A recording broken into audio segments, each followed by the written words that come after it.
تبارك الذي نزل الفرقان على عبده ليكون للعالمين نذيرا. الحمد لله نحمده ونستعينه ونستغفره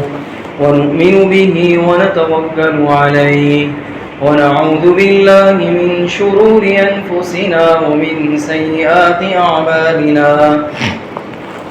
ونعوذ بالله من شرور أنفسنا ومن سيئات أعمالنا ونعوذ بالله من شرور أنفسنا ومن سيئات أعمالنا من يهده الله فلا مضل له ومن يضلله فلا هادي له ونشهد أن لا إله إلا الله وحده لا شريك له ونشهد أن سيدنا ومولانا محمدا عبده ورسوله صلى الله عليه وعلى آله وأصحابه وبارك وسلم تسليما كثيرا كثيرا.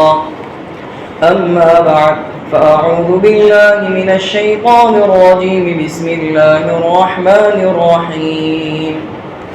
واعتصموا بحبل الله جميعا ولا تفرقوا واذكروا نعمة الله عليكم إذ كنتم أعداء فألف بين قلوبكم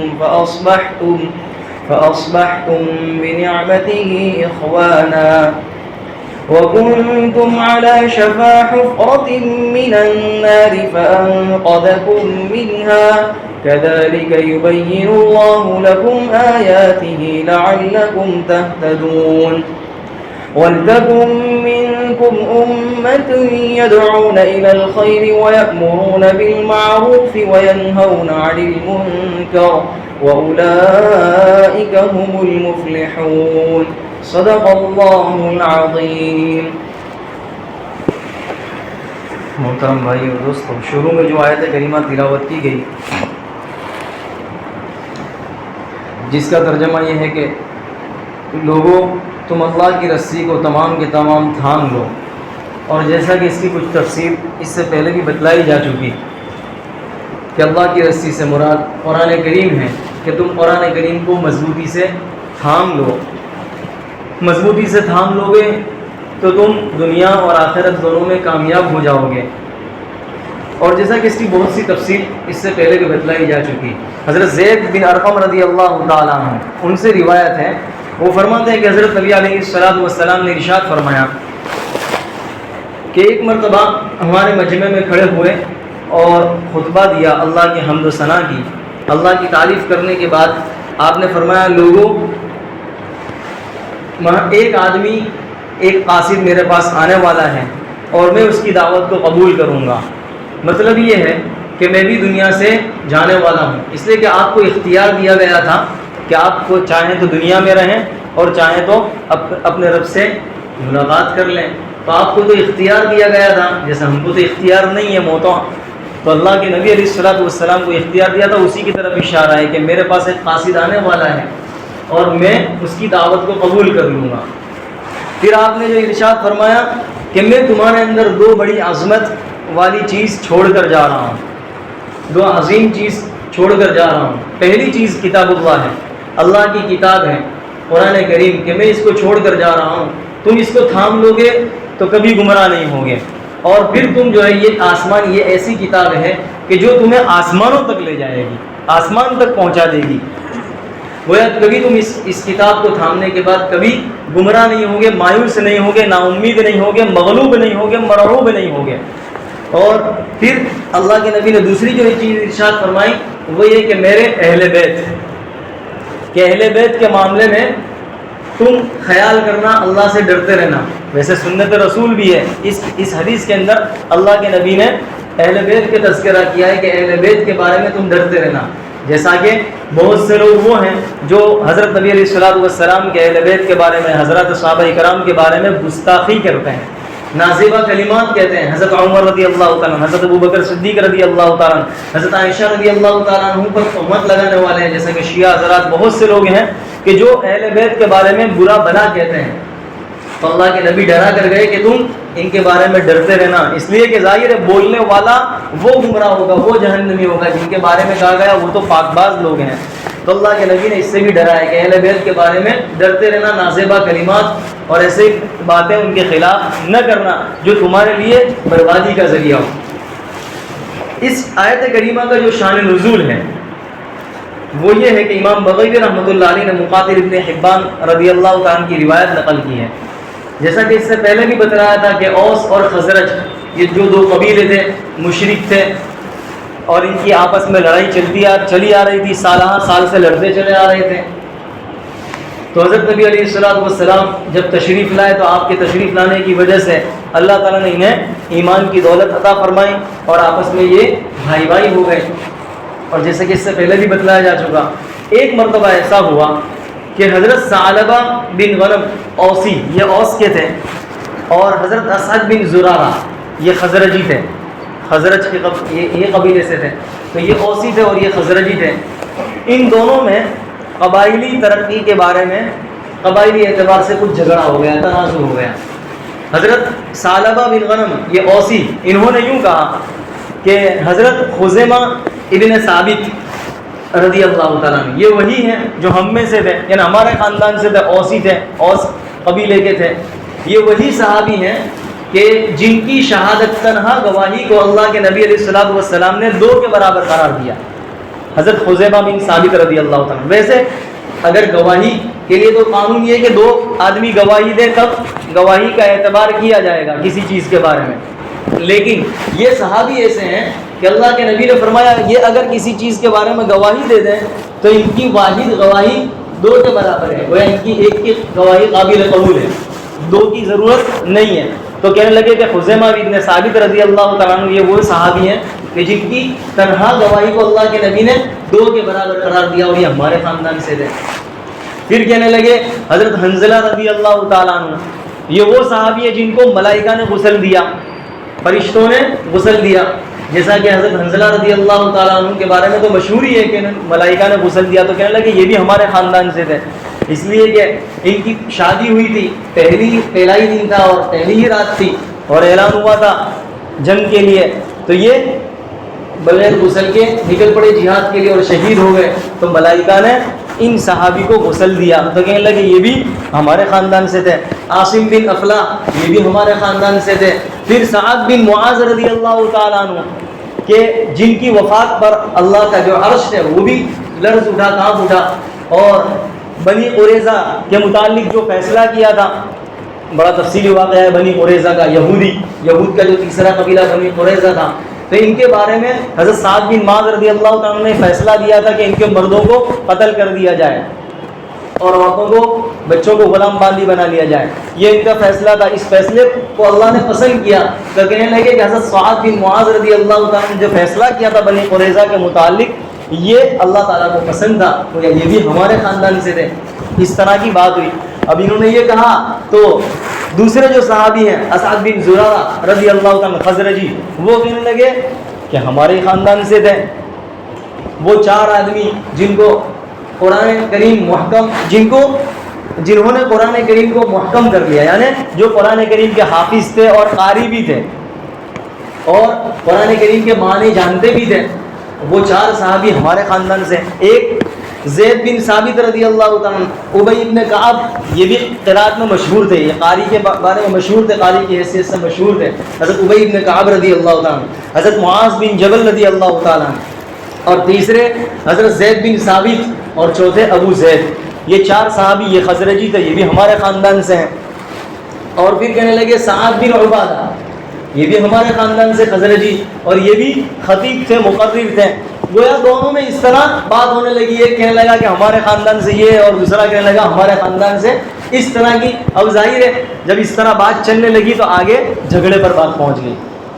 دونوں قبیلے میں اس طرح بات چلنے لگی تو جھگڑے پر بات آ گئی، دونوں غصے ہو گئے اور فخریہ اشعار کہنے لگے اور جھگڑے پر بات آ گئی۔ اللہ کے نبی علیہ السلام وقت پر پہنچ گئے اور اللہ کے نبی نے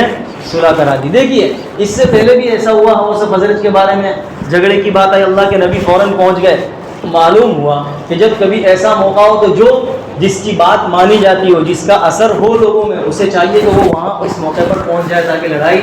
زیادہ نہ بڑھے۔ ایسا نہیں کہ تماشا بن کے بیٹھے رہے کہ جانے وہ جانے اس کا کام جانے اپنے کو کتنے ٹکے، ایسا نہیں ہونا چاہیے۔ بلکہ دیکھیے حضرت نبی علیہ السلام کو کسی نے بلایا نہیں، پتہ چلا تو فوراً آپ وہاں پہنچ گئے تاکہ لڑائی زیادہ نہ بڑھے۔ جیسے کہ اس سے پہلے بدلا تلواریں نکلنے لگی اور اللہ کے نبی فوراً وقت پر پہنچ گئے تو معاملہ نمٹ گیا۔ تو اس موقع پر یہ آیت کریمہ نازل ہوئی وَاعْتَصِمُوا بِحَبْلِ اللَّهِ کہ ادھر ادھر کی بات نہ کرو، ولا تفرقوا کہ تم اختلاف نہ کرو، تم تفرقہ نہ ڈالو، اور ادھر ادھر کی قبائلی برتری پر توجہ نہ دو کہ میں ہمارے قبیلے کے یہ آدمی اور ہمارے قبیلے کا یہ آدمی اور ہمارے گھر کا یہ آدمی، تم اس طرح نہ بٹو اور ایسی باتیں نہ کرو۔ وَاعْتَصِمُوا بِحَبْلِ اللَّهِ تم اللہ کی رسی کو مضبوطی سے تھام لو، اللہ کی رسی کو مضبوطی سے تھام لو گے تو یہ سارے لڑائی جھگڑے نہیں ہوں گے۔ اور پھر اللہ نے فرمایا وَاعْتَصِمُوا بِحَبْلِ اللَّهِ جَمِيعًا وَلَا تَفَرَّقُوا تم آپس میں اختلاف نہ کرو۔ ظاہر ہے آپس میں جب اختلاف ہوگا اور اجتماعیت نہیں ہوگی، لوگوں میں اتحاد اور اتفاق نہیں ہوگا اور اجتماعیت نہیں ہوگی تو نتیجہ کیا ہوگا؟ لوگ منتشر ہو جائیں گے، اور منتشر ہو جائیں گے تو لوگ منتشر ہو کر ہر ایک خلا کو برباد ہو جائے گا اور یہ جو نظام ہے وہ نظام بگڑ جائے گا۔ اس لیے اللہ نے فرمایا ولا تفرقوا۔ چنانچہ دیکھیے اجتماعیت کتنی اہم ہے، اور اجتماعیت نہ ہونے پر جو بربادی آتی ہے وہ بھی سن لیں۔ حضرت نبی علیہ السلام کا ارشاد، حضرت ابن عمر رضی اللہ تعالیٰ عنہ کی روایت ابن ماجہ میں ہے کہ حضرت نبی علیہ السلام نے ارشاد فرمایا اللہ تعالیٰ میری امت کو گمراہی پر جمع نہیں فرمائے گا، اور اللہ تعالیٰ کا ہاتھ جماعت پر ہے، اور جو جماعت سے نکل گیا وہ جہنم میں چلا گیا۔ گویا جماعت میں رہنے پر انسان گمراہ نہیں ہوگا، اور جو جماعت سے نکل گیا وہ جہنم میں چلا جائے گا۔ حضرت معاذ بن جبل رضی اللہ تعالیٰ عنہ ان سے روایت ہے، یہ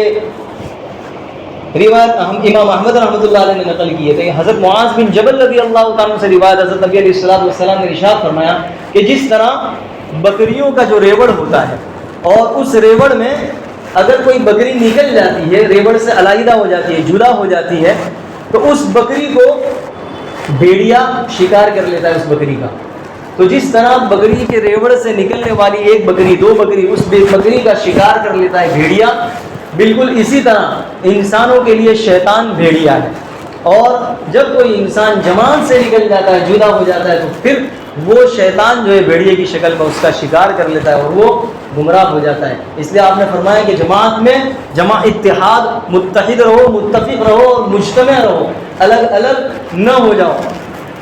ایک اور روایت میں ہے حضرت عبداللہ ابن عمر رضی اللہ تعالیٰ عنہ کی روایت ہے جو ترمذی میں ہے، حضرت نبی علیہ السلام نے ارشاد فرمایا کہ جو حالت بنی اسرائیل پر آئی وہی حالت میری امت پر بھی آئے گی، اور میری امت جو ہے ان کے نقش قدم پر چلے گی، یہاں تک کہ اللہ کے نبی نے تو یہاں تک ارشاد فرما دیا، یہاں تک کہ اگر بنی اسرائیل میں سے کسی نے اپنی ماں کے ساتھ زنا کیا ہوگا، اپنی ماں کے ساتھ منہ کالا کیا ہوگا، تو میری امت میں بھی ایسا بدکار شخص ہوگا جو اپنی ماں کے ساتھ بدکاری کرے گا، میری امت میں بھی ایسا شخص ہوگا۔ گویا بنی اسرائیل پہ جو حالت آئے وہ اس امت پر بھی آئیں گے، اور اللہ کے نبی نے یہاں تک فرما دیا کہ یہ میری امت ان کے نقش قدم پر چلے گی۔ اور پھر آپ نے فرمایا کہ ان کی بنی اسرائیل کے 72 فرقے تھے، تو میری امت میں 73 فرقے ہوں گے، 72 فرقے، اور میری امت میں 73 فرقے ہوں گے، اس میں سے ایک فرقہ ناجی ہوگا، نجات پانے والا ہوگا۔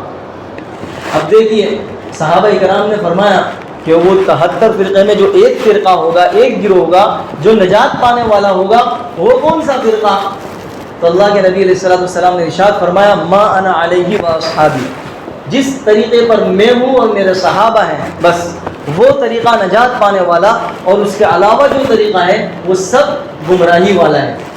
اب دیکھیے یہاں پر ایک لفظ اللہ کے نبی نے جو ارشاد فرمایا، اللہ کے نبی صرف اتنا تو کہہ سکتے تھے کہ میرے طریقے پر چلتا، بس وہ میرے طریقے پر جو چلے وہ کامیاب۔ اب اللہ کے نبی علیہ السلام کو تاکید کی کوئی ضرورت ہے کہ لوگوں کے اندر بھروسہ بیٹھے اس کے لیے صحابہ کا حوالہ دیں؟ حالانکہ صحابہ کے حوالے کی کوئی ضرورت نہیں ہے، اللہ کے نبی صرف اتنا ارشاد فرما دیتے کہ میرا طریقہ کافی ہے نجات کے لیے۔ لیکن اللہ کے نبی نے یہ جو ارشاد فرمایا ما انا علیہ و اصحابی، کہ جس طریقے پر میں ہوں اور میرے صحابہ ہیں وہ طریقہ کامیابی کا ہے. اس سے آپ اندازہ لگائیں. مطلب یہ ہے کہ اب کچھ چیزیں اللہ کے نبی کے ساتھ خاص ہیں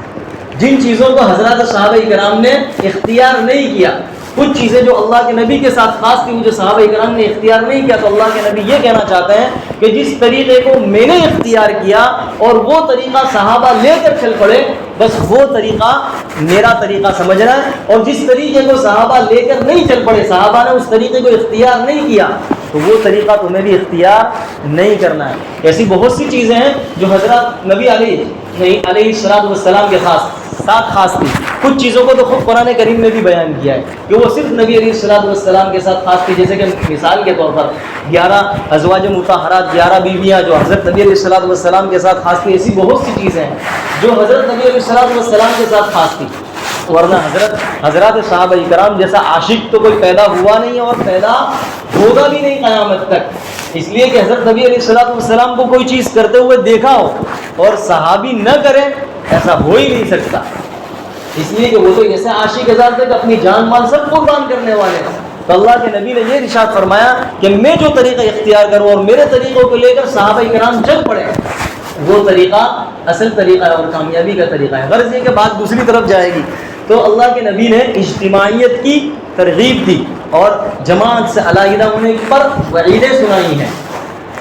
تو فرمایا ولا تفرقوا. اب دیکھیے, ہر آدمی کون ایسا ہے جو چاہتا ہو کہ لڑائی جھگڑا ہو, لوگ الگ الگ رہیں اور لوگوں میں نہ اتفاقی رہے اور ناچاقی رہے؟ ایسا کوئی نہیں چاہتا. بلکہ ہر گروہ, ہر پارٹی اور ہر فرقہ اس بات کی تلقین کرتا ہے اور دعوت دیتا ہے کہ بھائی سب کے سب مجتمع رہیں, سب کے سب متحد رہیں. ہر ایک اسی کی طرف لوگوں کو بلاتے ہیں, ہر پارٹی اس کی طرف بلاتی ہے اور ہر گروہ اور ہر جماعت اسی کی طرف بلا رہی ہے کہ بھائی سب لوگ متحد رہیں, متفق رہیں. لیکن تجربہ یہ ہے کہ اتحاد ضروری ہے اور اجتماعیت ضروری ہے, اس کے باوجود سب لوگ متفرق ہیں اپنے مفاد کے پیش نظر. ہر ایک متفرق ہے, جس کے نتیجے میں اجتماعیت پیدا نہیں ہو رہی ہے. اگر سب کے سب لوگ قرآن کریم کے جو نظام ہے اس نظام پر اگر سب جمع ہو جائیں تو پھر یہ نسلی وطنی جتنے بھی اختلاف ہیں سارے کے سارے اختلاف ختم ہو جائیں. اسی کی طرف تو قرآن کریم نے کہا وَاعْتَصِمُوا بِحَبْلِ اللَّهِ. دیکھیے اقوام عالم کی راہیں سب مختلف ہیں. کچھ لوگوں نے نسلی اور نسبی رشتے کو مرکز قرار دیا وحدت کا, کہ اجتماعیت اور اتحاد اور اتفاق کب پیدا ہوگا. اس کی وجہ, اس کی بنیاد تو نسلی اور نسبی رشتوں کو بنایا ہے. مثال کے طور پر قریش ایک قوم, بنو تمیم یہ دوسرا قبیلہ ہے تو یہ دوسری قوم, دونوں الگ الگ. اسی طرح کچھ لوگ ہیں جنہوں نے وطن اور زبان کو اتحاد کا مرکز بنایا. چنانچہ ہند ایک قوم اور عرب دوسری قوم, دونوں الگ الگ ہوئے, ایک عربی اور ایک اجمی, دونوں الگ الگ. اس لیے کہ عربی بولنے والے ہیں وہ دوسروں کو تو خاطر میں لاتے ہی نہیں ہیں کہ ہم عربی بولنے والے, اور دوسرے اجمی کا معنی گونگے, ان کو بولنا ہی نہیں آتا, عربی زبان نہیں آتی, تو یہ الگ الگ قوم. اسی طرح کچھ لوگ ہیں جنہوں نے رنگ کو وحدت کا ذریعہ بتلایا, مرکز بتلایا. رنگ یعنی کالے رنگ والے الگ, گورے رنگ والے الگ, دونوں الگ الگ. اسی طرح کچھ لوگ ہیں جنہوں نے آبائی رسوم و رواج کو وحدت کا مرکز سمجھا, یعنی کہ آبائی رسوم کو جو ادا کرنے والے ہیں وہ ایک قوم, اور جو آبائی رسوم و باپ دادا کے جو رسوم و رواج چلے آتے ہیں اس کو نہ ادا کریں وہ دوسری قوم. مثال کے طور پر ہندوستان کے اندر ہند جو ہے وہ اور آریہ سماج, اس کو لے لیں. یعنی گویا کہ ہر ایک نے ایک ٹاپک بنایا ہے کہ اجتماعیت کا ٹاپک کیا. تو اللہ تعالیٰ نے ان ساری چیزوں کو ختم کر کے فرمایا وَاعْتَصِمُوا بِحَبْلِ اللَّهِ. ان میں سے کوئی چیز وحدت کا ذریعہ نہیں ہے, بلکہ اللہ کی رسی کو جو تھام لو بس یہی وحدت کا ذریعہ ہے اور یہی جو ہے اجتماعیت کا مرکز ہے, اور کوئی چیز نہیں ہے. قرآن کریم کو جس نے تھام لیا بس وہی کامیاب ہو گیا. اسی لیے دو ٹوک فیصلہ فرما دیا کہ جو قرآن کریم سے وابستہ ہے وہ ایک قوم مسلمان, اور جو اس سے وابستہ نہیں ہے وہ دوسری قوم, وہ کافر. دو ٹوک فیصلہ فرما دیا. غرضی کہ ولا تفرقوا, پھر آگے فرمایا واذکروا نعمت اللہ علیکم اذ کنتم اعداء فألف بین قلوبکم. دیکھیے حضرات صحابہ کرام کو نعمت یاد دلائی گئی، جو اوس و خزرج کے جو حضرات صحابہ کرام جو اوسی اور خزرجی سے جن میں باہر میں دشمناوٹ تھی، اللہ تعالیٰ فرما رہا ہے کہ تم یاد کرو اللہ کی اس نعمت کو جو تم پر اللہ نے انعام فرمایا، احسان فرمایا۔ اذ کنتم اعداء، جبکہ تم آپس میں دشمن تھے، ایک دوسرے کا چہرہ دیکھنا گوارا نہیں کرتے تھے اور ایک دوسرے کے خون کے پیاسے تھے، اور سالہ سال سے تمہارے اندر جنگ چلی آ رہی تھی، اور جب کوئی مرتا تو دوسرے کو وصیت کر جاتا کہ اس سے کوئی نمٹ لینا، اس خون کا بدلہ لے لینا۔ اذ کنتم اعداء، تم آپس میں دشمن تھے، فألف بین قلوبکم، تو اللہ تعالیٰ نے تمہارے دلوں کے درمیان، تمہارے آپس میں دلوں میں ایک دوسرے کے دلوں میں محبت ڈال دی، الفت پیدا فرما دی۔ اب دیکھیے اللہ تعالیٰ نے حضرت نبی علیہ السلام کو مبعوث فرمایا، اور مبعوث فرما کر آخری کتاب نازل فرمائی۔ آخری کتاب کی وجہ سے ان دونوں کے درمیان ان تقاضوں پر عمل کرنے کی وجہ سے فألف بین قلوبکم، اللہ تعالیٰ نے ان دونوں کے درمیان، دونوں گروہوں کے درمیان محبت پیدا فرما دی۔ فأصبحتم بنعمته اخوانا، نتیجہ کیا ہوا کہ تم جو ہے اللہ کی فضل سے بھائی بھائی بن گئے۔ اللہ تعالیٰ نے ایک جگہ کیا فرمایا، فألف بین قلوبکم وألف بین قلوبہم لو انفقت ما فی الارض جمیعا ما الفت بین قلوبہم، کہ اللہ تعالیٰ نے ان صحابہ کے درمیان جو محبت پیدا فرما دی، اے نبی آپ دنیا کی سارے خزانے کو بھی خرچ کر دیتے تب بھی آپ ان کے دلوں میں محبت اور پیار پیدا نہیں فرما سکتے تھے، الفت نہیں ڈال سکتے تھے، لیکن اللہ تعالیٰ نے فألف بین، اللہ تعالیٰ نے اپنا فضل فرمایا، اور اللہ نے نبی علیہ السلام کو مبعوث فرما کر ان لوگوں کو اللہ کے نبی نے احکام سے واقف کرایا اور آگاہ کیا، اس کے نتیجے میں یہ سب کے سب بھائی بھائی ہو گئے۔ معلوم ہوا کہ انسان کتنی بھی کوشش کر لے محبت پیدا کرنے کی۔ دیکھیے اللہ تعالیٰ نے نبی علیہ السلام کے بارے میں ارشاد فرمایا، لو انفقت ما فی الارض جمیعا ما الفت بین قلوبہم، کہ آپ زمین بھر کر بھی خزانہ خرچ کر دیتے، ارے لٹا دیتے، آپ سونا چاندی سارا خرچ کر دیتے، پھر بھی آپ محبت پیدا نہیں کر سکتے تھے۔ معلوم ہوا کہ انسان جو ہے نا ادھر ادھر مارا پھرتا ہے، اور لوگوں کی سمجھو کہ چاپلوسی کرتا رہتا ہے کہ میرا کچھ بن جاوے، وہ میرے سے خوش ہو جاوے نہ وہ میرے سے راضی ہو جاوے، اور چاپلوسی کرتا رہتا ہے اور اللہ کی نافرمانی کرتا رہتا ہے۔ دیکھ لیجئے حضرت نبی علیہ السلام نہیں پیدا فرما سکتے تو بندہ چاپلوسی کر کے اور کسی کو اللہ کو ناراض کر کے، لوگوں کو راضی کر کے، یہ چاہ کر کے لوگ مجھ سے خوش ہو جاویں، تو پھر اللہ تعالیٰ، یہ دل تو اللہ کے قبضے میں ہے، جب چاہے گا اللہ پھیر دے گا، چاپلوسی کرو کہ نہ کرو تو بھی اللہ، اگر انسان جو ہے اللہ تعالیٰ کی چاپلوسی کر لے، اللہ تعالیٰ کو راضی کرنے کے لیے کام کر لے، پھر چاہے لوگ اس سے ناراض ہوں، لیکن ایک وقت آئے گا اللہ تعالیٰ اس کے دل کو بھی پھیر دے گا اور اس کے دل کو بھی راضی کر لے گا۔ انسان کو چاہیے کہ وہ لوگوں کی طرف نہ دیکھے بلکہ اللہ کی طرف دیکھے، غرضی کے۔ پھر فرمایا وَكُنْتُمْ عَلَى شَفَا حُفْرَةٍ مِّنَ النَّارِ، یہ حضرات صحابہ کرام کے بارے میں فرمایا، کیا فرمایا، تم جو ہے جہنم کے گڑھے کے کنارے پر تھے، یعنی کفر اور شرک اور دشمناوٹ اور جاہلیت تم میں اس قدر عام تھی اور ایسی پیوست تھی کہ تم جو ہے جہنم کے گھڑے کے کنارے پر کھڑے تھے کہ بس موت آنے کی دیر تھی کہ موت آتی اور تم جہنم میں گر جاتے، لیکن فَأَنْقَذَكُم مِّنْهَا، اللہ تعالیٰ نے اس سے تمہاری جہنم کے گھڑے سے اللہ تعالیٰ نے تمہاری حفاظت فرما دی، تمہیں بچا لیا، تمہیں ایمان کی دولت عطا فرما دی اور تمہیں جہنم کے گھڑے سے بچا لیا۔ كَذَلِكَ يُبَيِّنُ اللَّهُ لَكُمْ آيَاتِهِ لَعَلَّكُمْ تَهْتَدُونَ، اللہ تعالیٰ اسی طرح تمہارے لیے احکام کو واضح کرتا ہے، تمہیں نشانیاں دکھلاتا ہے، کیوں؟ لَعَلَّكُمْ تَهْتَدُونَ، تاکہ تم جو ہے سیدھا راستہ اختیار کرو، تم ہدایت پا جاؤ۔ اب دیکھیے اللہ تعالیٰ نے سارے ہدایت کے جو سامان تھے وہ مہیا کر دیے، ساری چیزیں کھول کر بیان کر دی، حق کیا ہے، باطل کیا ہے، کھرا کھوٹا اور اچھا بھلا برا، سب چیز کو اللہ نے واضح کر کے بیان کر دیا، کیوں؟ لعلکم تہتدون۔ اب انسان کو اختیار دے دیا کہ چاہے تو وہ سیدھا راستہ اختیار کرے، اب چاہے تو وہ گمراہی کا راستہ اختیار کر لے، چاہے تو وہ اچھا راستہ اختیار کرے، چاہے تو وہ برا راستہ اختیار کرے، لعلکم تہتدون۔ اللہ تعالیٰ نے ساری راستے کھول کر بیان کر دیے۔ پھر آگے دیکھیے اوپر جو چیز بتلائی تھی، جیسا کہ شان نزول میں بھی آ گیا، اتحاد اور اتفاق کیسے پیدا ہو، اجتماعیت کیسے پیدا ہو، تو اس کا طریقہ کیا ہے، وہ طریقہ بھی خود قرآن کریم نے بیان کیا کہ وہ طریقہ ہوگا جب جو ہے اتحاد، اتفاق اور اجتماعیت باقی رہے گی، ورنہ باقی نہیں رہے گی، نظام میں گڑبڑی آ جائے گی اور لوگ منتشر ہو کر ادھر ادھر بکھر جائیں گے، ہلاک و برباد ہو جائیں گے۔ وہ طریقہ کیا، وَلْتَكُن مِّنكُمْ أُمَّةٌ يَدْعُونَ إِلَى الْخَيْرِ وَيَأْمُرُونَ بِالْمَعْرُوفِ وَيَنْهَوْنَ عَنِ الْمُنكَرِ، کہ دیکھیے کیا فرمایا، تم میں سے ضرور بھی ضرور ایک جماعت ہونی چاہیے جو ہے وہ بھلائی کی طرف لوگوں کو بلائے۔ گویا دیکھیے اللہ تعالیٰ نے اتحاد اور اتفاق باقی رہے اس کے لیے ایک طریقہ بتلایا کہ ایک جماعت اور ایک گروہ وہ ایسا ہونا چاہیے کہ جو لوگوں کو دین کی اشاعت کرے، لوگوں کو دین سے روشناس کرائے، دین سے باخبر کرے، قرآن کریم سے باخبر کرے، حضرت نبی علیہ السلام کے طریقوں سے اور سنت سے باخبر کرے، اور اپنے عمل سے اور اپنے قول سے لوگوں کو قرآن اور سنت کی طرف بلائے، اور لوگوں کو اگر خرابی برائیوں میں دیکھے تو برائیوں سے اس کو روکے اپنی طاقت کے مطابق، اور اگر بھلائی میں سستی دیکھے تو لوگوں کو بھلائی کی طرف متوجہ کرے۔ یہ اس کا علاج ہے۔ اسی کو فرمایا وَلْتَكُن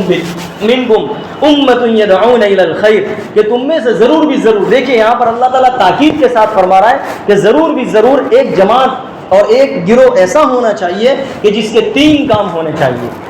یدعون الی الخیر، کہ وہ پہلا کام وہ خیر کی طرف لوگوں کو بلائیں، بھلائی کی طرف لوگوں کو بلائیں۔ اب ظاہر ہے انسان جب خیر کی طرف لوگوں کو بلائے گا تو سب سے پہلا اس کا فائدہ تو خود ہی کو ہوگا کہ خود پہلے بھلائی کا کام کرے گا، پہلا چیز۔ اس لیے کہ انسان ظاہر ہے جب خود آدمی کو دوسروں کو بتلاتا ہے تو پریشر تو خود اسی پر پڑتا ہے کہ میں اگر برا کروں گا تو لوگوں کی نگاہیں، میں ایک انگلی کروں گا لوگ میری طرف 4-5 انگلیاں ہوں گی، کہ میں لوگوں کو کہہ رہا ہوں کہ یہ کام مت کرو، یہ کام مت کرو، یہ کام کرو اور یہ کام نیکی کا کرو۔ ظاہر ہے جب کرنے والا کہنے والا لوگوں کو کہہ رہا ہے لیکن خود نہیں کرے گا تو اشارہ تو وہ خود سب سے پہلا فائدہ تو خود کہنے والے کا ہوگا۔ تو فرمایا یدعون الی الخیر، پہلا کام، وَيَأْمُرُونَ بِالْمَعْرُوفِ وَيَنْهَوْنَ عَنِ الْمُنكَرِ، اور وہ بھلے کاموں کا حکم دے اور برے کاموں سے روکے۔ یہ 3 کام بتلائے ہیں قرآن کریم میں۔ آپ دیکھ لیں کتنی جگہ ایسی ہے جہاں پر اللہ تعالیٰ نے اس کا تذکرہ کیا ہے کہ اور مومنین کی خاص صفت بیان فرمائی ہے۔ والمؤمنون والمؤمنات بعضهم اولیاء بعض یأمرون بالمعروف وینہون عن المنکر ویقیمون الصلاۃ ویؤتون الزکاۃ، یعنی مومنین کی جو صفات بیان کی ہے ان صفات میں سے جو خاص صفت مومنین کی ہے اس میں سے ایک یہ بھی ہے کہ یہ مومن وہ ہیں جو بھلے کاموں کا حکم کرتے ہیں اور برائیوں سے روکتے ہیں۔ اسی طرح کنتم خیر امۃ اخرجت للناس تأمرون بالمعروف وتنہون عن المنکر، کہ اللہ تعالیٰ نے یہاں پر بھی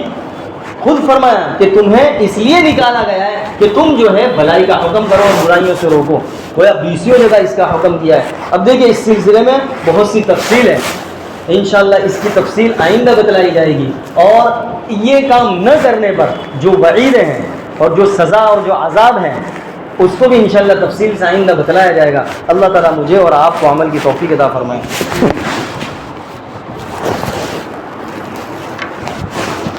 سبحانك اللهم وبحمدك وتبارك اسمك وتعالى جدك ولا إله غيرك۔ اللهم صل على محمد وعلى آل محمد كما صليت على إبراهيم وعلى آل إبراهيم إنك حميد مجيد۔ اے اللہ ہمارے گناہوں کو معاف فرما، خطاؤں سے درگزر فرما۔ اے اللہ یقیناً اے اللہ ہم نے بہت گناہ کیے ہیں، اے اللہ گناہ کر کر کے ہم نے اے اللہ گناہوں کے عادی ہو چکے ہیں۔ اے اللہ سر کے بالوں سے لے کر پیر کے ناخن تک گناہوں کی گندگیوں میں ملوث ہیں۔ اے اللہ ہم چاہتے ہیں کہ ہم نیکی کا کام کر لیں، لیکن اے اللہ گناہوں کی نحوست ہمیں اے اللہ ہمارے ہاتھ پیر کو جکڑے ہوئے ہے۔ اے اللہ ہمارے ہاتھ پیر بندھے ہوئے ہیں۔ اے اللہ شیطان کے بہکاوے میں اے اللہ ہم بہک جاتے ہیں، اے اللہ ہم پھسل جاتے ہیں، اے اللہ مسجد سے دور ہو جاتے ہیں، اے اللہ ہم تجھ سے دور ہو جاتے ہیں، اے اللہ گناہ اور نافرمانی کر بیٹھتے ہیں۔ اے اللہ اپنا فضل کا معاملہ فرما دے، اپنا رحم کا معاملہ فرما دے۔ اے اللہ گناہوں کی نحوست کی وجہ سے ہمیں اپنے سے دور نہ فرما، اپنی رحمت سے دور نہ فرما۔ اے اللہ اپنے گھر سے دور نہ فرما، اے اللہ اپنے قرآن سے دور نہ فرما۔ اے اللہ یقیناً ہم اس لائق نہیں ہیں کہ اے اللہ ہم اے اللہ تیری عبادت کر لیں، اے اللہ نیکیاں کر لیں، اے اللہ گناہ سے بچ جائیں۔ اے اللہ ہم اس لائق نہیں ہیں۔ اے اللہ کہ تیرے مسجد میں ہے اللہ ہم بیٹھے تیرے گھر میں آئے اے اللہ کچھ باتیں سنیں اے اللہ یقیناً ہمارے کان ہماری ناک ہماری زبان ہماری آنکھیں ہمارے ہاتھ پیر اے اللہ ہم جانتے ہیں کہ صبح سے لے کر ہم رات تک کتنے گناہ کرتے ہیں گناہ پر گناہ گناہ پر گناہ ہم تجھے بہت ناراض کرتے ہیں اے اللہ ہم تیرا کھاتے ہیں صبح سے شام تک تیری نعمتیں استعمال کرتے ہیں اے اللہ تیری آپ کی دی ہوئی نعمت استعمال کرتے ہیں زبان سے کتنا اے اللہ زبان والی نعمت استعمال کرتے ہیں اے اللہ سانس لے رہے ہیں اے اللہ تندرستی اے اللہ تو نے عطا فرمائی ہے اے اللہ تو نے مکان عطا فرمایا تو نے دولت عطا فرمائی تو نے طرح طرح کی نعمتیں عطا فرمائی اے اللہ ایسی بے شمار نعمتیں ہیں کہ اے اللہ جس کا ہمیں تصور بھی نہیں ہے اے اللہ اگر دھوپ کی جو نعمت ہے وہ بند ہو جائے تو کھانا نگلنا ہمارے لیے مشکل ہو جائے کہ اے اللہ پتہ نہیں نہ جانے ایسی اے اللہ کتنی کتنی بیماریاں ہیں جن بیماریوں سے تو نے ہمیں بچائے رکھا ہے اے اللہ اس کے باوجود اے اللہ ہم تیری نافرمانی کر رہے ہیں اے اللہ معاف فرما دے اے اللہ معاف فرما دے اے اللہ گناہ سے بچنے کی توفیق عطا فرما اور نیکی اے اللہ نیکی کو انجام دینے کی ہمیں توفیق عطا فرما اے اللہ گناہ کو ہمارے لیے مشکل اور نیکیوں کو ہمارے لیے آسان فرما دے اے اللہ آسان فرما دے تو ہم سے راضی ہو جا اے اللہ تو ہم سے راضی ہو جا اے اللہ تو ہم سے راضی ہو جا اے اللہ ناراضگی سے پوری پوری حفاظت فرما اے اللہ جو پریشان حال ہے ان کی پریشانیوں کو دور فرما اے اللہ جو ضرورت مند ہے ان کی ضروریات کو اپنے خزانے غیب سے پورا فرما اے اللہ جو رزق کے اعتبار سے پریشان ہیں اے اللہ انہیں حلال پاکیزہ طیب رزق عطا فرما اے اللہ حلال پاکیزہ طیب رزق عطا فرما عزت والا راحت والا چین سکون والا اے اللہ رزق عطا فرما اے اللہ رزق عطا فرما اے اللہ جو مقروض ہیں ان کے قرضوں کی ادائیگی کی شکلیں پیدا فرما اے اللہ جو بیمار ہیں انہیں شفا عاجلہ دائمہ مستمرہ نصیب فرما اے اللہ غزہ اور فلسطین کے مسلمانوں کی حفاظت فرما اے اللہ 8 مہینے سے زیادہ گزر چکے ہیں اے اللہ بڑے پریشانی کے عالم میں اے اللہ ان کے دن گزر رہے ہیں اے اللہ بڑی پریشانی کے اے اللہ ان کی دن اور رات کٹ رہی ہے ان کے بچے بڑے پریشان ہیں اے اللہ ان کی حفاظت فرما دے اے اللہ مزید آزمائش نہ فرما اے اللہ مزید آزمائش نہ فرما اے اللہ بڑی پریشان ہیں اے اللہ بڑے پریشان ہیں اے اللہ کھانے پینے کی اشیاءوں کے جو اے اللہ جو سامان پہنچانے کی جو راستے ہیں اے اللہ وہ بھی مسدود ہیں وہ بھی بند کر دیے گئے ہیں اے اللہ گھاس کھانے پر مجبور ہیں اے اللہ بڑے اے اللہ ان کی حفاظت فرما کھانے پینے کا اے اللہ انتظام فرما اے اللہ ان کی ضروریات کا اپنے خزانے غیب سے اے اللہ انتظام فرما اے اللہ اپنا غیبی نظام ان کے ساتھ شامل حال فرما اپنی مدد شامل حال فرما اپنی مدد شامل حال فرما اے اللہ جو اے اللہ شہید ہو چکے اے اللہ انہیں اعلیٰ مرتبہ عطا فرما اے اللہ ان کے شہداء کو قبول فرما اے اللہ انہیں اے اللہ شہیدوں کا جو مرتبہ ہے اے اللہ انہیں وہ مرتبہ عطا فرما اعلیٰ سے اعلیٰ مقام عطا فرما اے اللہ جو بچے ہیں اے اللہ جو بیمار ہیں اے اللہ انہیں شفا عطا فرما اے اللہ عورتوں کی حفاظت فرما بوڑھوں کی حفاظت فرما اے اللہ ہر ایک کی حفاظت فرما اے اللہ کامیابی عطا فرما فتح و نصرت عطا فرما ہمت و حوصلہ عطا فرما اے اللہ جو مانگا عطا فرما جو مانگنے سے رہ گیا اپنی شان عطا فرما اے اللہ یہاں موجود تیرے بندوں اور بندیوں میں سے جس کی جو نیک اور جائز مرادیں ہیں اے اللہ ان مرادوں کو پورا فرما اے اللہ اپنے خزانے غیب سے پورا فرما ربنا تقبل منا انك انت السميع العليم وتب علينا انك انت التواب الرحيم وصلى الله على النبي الكريم سبحان ربك رب العزة عما يصفون وسلام على المرسلين والحمد لله رب العالمين برحمتك يا ارحم الراحمين.